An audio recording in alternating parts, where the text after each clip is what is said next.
Hi, my name is Farhad Shafiei. I'm doing my PhD at the University of Melbourne in Geomicrobiology Laboratory. For my thesis, I look into microbial consortia that degrade thiocyanate, which is an environmental contaminant. Here I'm going to briefly present what I was supposed to present at the annual Microbiology Conference 2020 in the UK, which was cancelled due to this devastating COVID-19 pandemic. Okay, let's begin.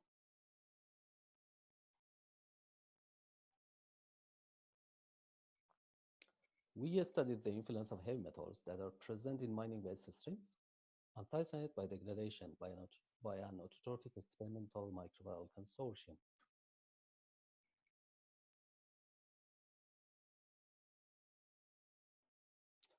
Why thiocyanate? Industrial gold extraction produces a huge amount of waste materials that are called tailings. These tailings contain high levels of a sulfur compound thiocyanate, which is a chemically persistent substance with approved toxicity to aquatic organisms. So to prevent environmental contamination, it is necessary to get rid of this compound and also be able to treat the contaminated environments. And to do so, bioremediation is one of the options. What happens in a thiocyanate-degrading bioreactor or tank is that the growth of specific groups of microorganisms is promoted to convert this toxic compound into less harmful substances. But one of the challenges here is the presence of heavy metals that are released into mining wastes.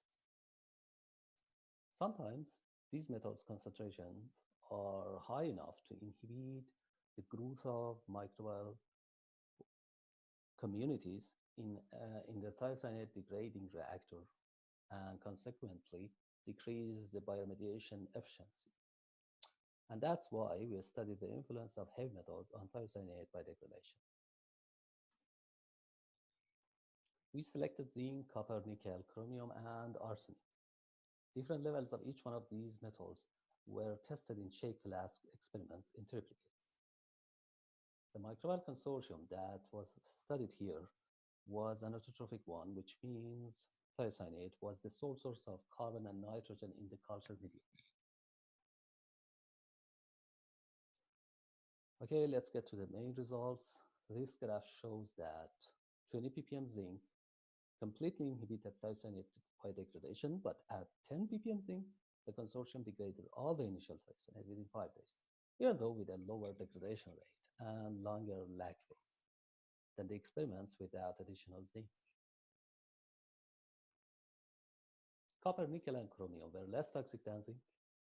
The graph on the left side of this slide shows that at almost the same concentration of these three metals, the consortium was more tolerant to nickel than copper or chromium. Now, if you look at the graph on the right side, you see the results of lower levels of copper and chromium, which indicate that probably copper is less toxic than chromium.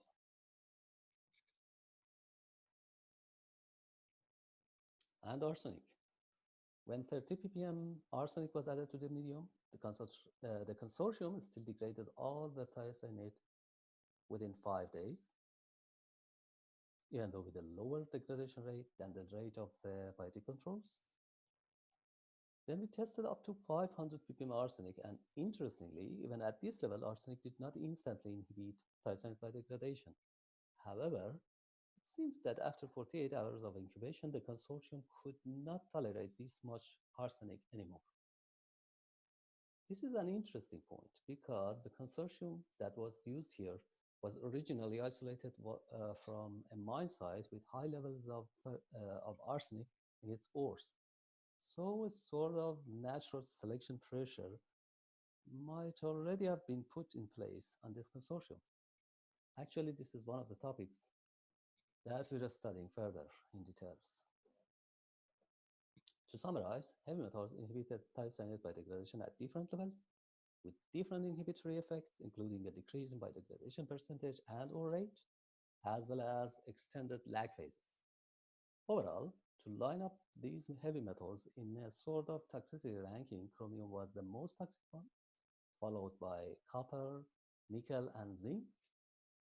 And the metalloid arsenic proved to be tolerated by this consortium even at high levels. That's it. Thank you for watching this presentation. I sincerely appreciate any comments or ideas. Take care and stay healthy.